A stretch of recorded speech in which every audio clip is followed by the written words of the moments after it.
if you step back and look at the spending cuts that are on the cards, they don't look obviously deliverable. So if you take the spending cuts that are in place, you subtract out the protected departments like health and defence, you end up with really big falls in those unprotected departments. So if you look at focus on the green unprotected line, you can see we're sort of back to 2014, 2015 levels of austerity, so sort of 2/3 through the austerity process here. So hard to see how, given the legacy of austerity, given public sector wages are already lagging behind, it's really, and given that this is effectively tying the hands of governments, which is very difficult to do, it's really hard to see how those can be delivered. And if I step back and look at the context for incomes, we've been hearing a lot about this morning. This is an incredibly depressing outlook. So pay is now not set to get back to its 2008 level until 2027. That's if you take another counterfactual of it growing in line with its past averages, that would be worth £15,000. So an absolutely huge hit to pay, and that is a key part of why incomes are by far and away, if you look in real household disposable income, they're falling by more than at any point on record and are back to 2014 levels. So really difficult outlook for living standards, doubling down on the big problems for the UK economy of struggling, stagnating living standards and growth. So those problems have not gone away. 6 key takeaways for you. Grim economic outlook, but the OBR relatively optimistic. Fiscal rules that allow for some backloading of the consolidation, which is welcome given what's happening to the economy. CPI operating also hugely welcome.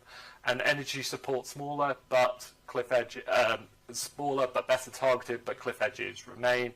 And the consolidation spending is not Osborne-esque, but really looks difficult to deliver.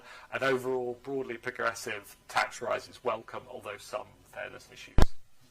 On the question about how does our forecast compare with the bank, I should say that our forecast is more or less in line with the average of other independent forecasters.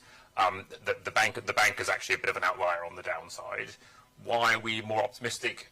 It's for several reasons, but one of the big ones is the fact that during the pandemic, lots of people built up savings.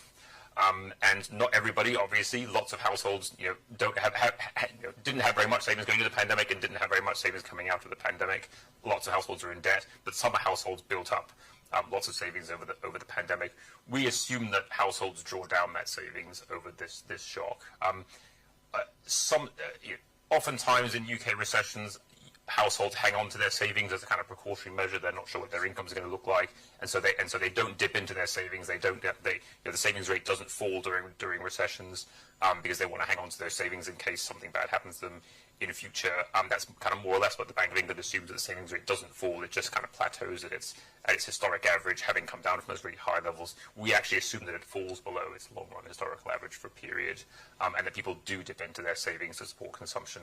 Why is that? Well, this is, as everybody now knows, a historic shock to living standards. Living standards are falling by 7%, and also it's a shock to people's what they're spending on necessities, what they're spending on essentials. And we just basically don't. We think that if ever there was a time that households were going to dip into their savings, it would be now, when they're facing a historic shock to their incomes over a 2-year period. And so that is one of the things which is supporting consumption during the period where people's real incomes are falling, and it basically bridges the gap to when their real earnings start to recover, when inflation comes down.